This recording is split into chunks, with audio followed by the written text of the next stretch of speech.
Oke, kali ini gua pengen ngasih spoiler singkat One Piece chapter 1109. Sumbernya dari Secret Sauce 2024 dari Redon ya. Gua akan bacain, setelah gua bacain gua akan ngebahas poin-poin penting pada spoiler 1109. Cover story baru di Wano Kuni yang memperlihatkan Onigashima tenggelam ke dalam laut seperti Titanic. Bab ini dimulai dengan pesan yang telah direkam oleh Vegapunk kepada dunia. Vegapunk memberitahu orang-orang bahwa mereka memiliki waktu beberapa menit untuk menyiapkan video denden musik mereka untuk melihat pesan tersebut. Kita melihat orang-orang dari seluruh dunia bersiap untuk melihat pesan tersebut. Beberapa di antara mereka adalah Morgan, Vivi, dan Wapol. Gorosei bertanya-tanya dari mana pesan itu disiarkan. Kemudian di Egghead, Kizaru menyerang Luffy dengan berbagai cara, tapi Luffy berhasil menghindar dari semua serangan itu. Kemudian Luffy bertanya-tanya mengapa Saturn tidak menerima damage dari serangannya. Luffy kemudian menghancurkan Saturn dan Kizaru seperti pancake dan melempar mereka. Luffy mode nikah udah bener-bener serius ngelawan Saturn dan Kizaru nih ya. Terus Luffy menggunakan jurus baru yang disebut Daun Saimbal. Daun Saimbal.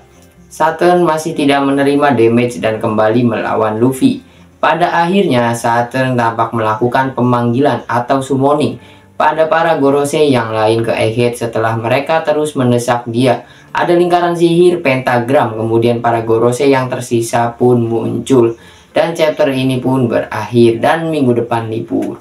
Oke, menurut gue sih, poin yang paling pentingnya itu pertama, pesan yang akan disampaikan oleh Vegapunk ke seluruh dunia. Kita masih tidak tahu pesannya apa, atau ini misteri tentang kebobrokan pemerintah atau misteri tentang abad kekosongan ya. Vegapunk bakal ngasih pesan ke seluruh dunia, atau Vegapunk mau ngasih tahu kalau Nika atau Dewa Kebebasan itu sudah ada muncul, yaitu Luffy. Dan kemudian yang paling menarik adalah ketika Gorosei melakukan summoning. Gorosei Saturn melakukan summoning kepada Gorosei lain.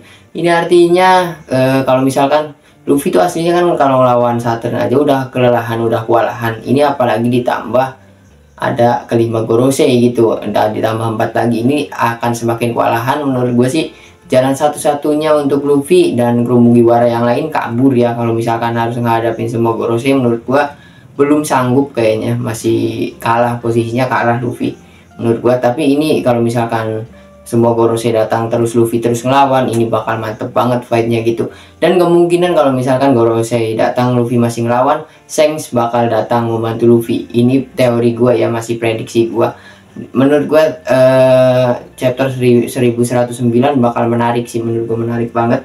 Kita tunggu aja apakah Luffy akan melawan kelima Gorosei atau Luffy kabur. Tapi harapan gue sih lawan aja, nanti juga Shanks datang, tapi lebih baik kabur. Kalau untuk sekarang yang lebih baik kabur dulu, keluar dari Egghead terus selamatin Vegapunk ya. Pokoknya jangan dilawan dulu lah kalau sekarang. Nanti bakal panjang lagi, dan menurut gua kemungkinan Luffy menang tipis. Kalau misalkan harus ngelawan semua Gorosei, Luffy nanti bakal kalah menurut gua kalau misalkan dia kekeh mau terus bertarung melawan kelima Gorosei. Mungkin itu aja ya spoiler dan pembahasan kita pada One Piece chapter 1109. Terima kasih yang sudah nonton video ini sampai habis. Jangan lupa untuk subscribe dan komen pendapat kalian mengenai chapter 1109 ini. Terima kasih, sampai jumpa di video selanjutnya.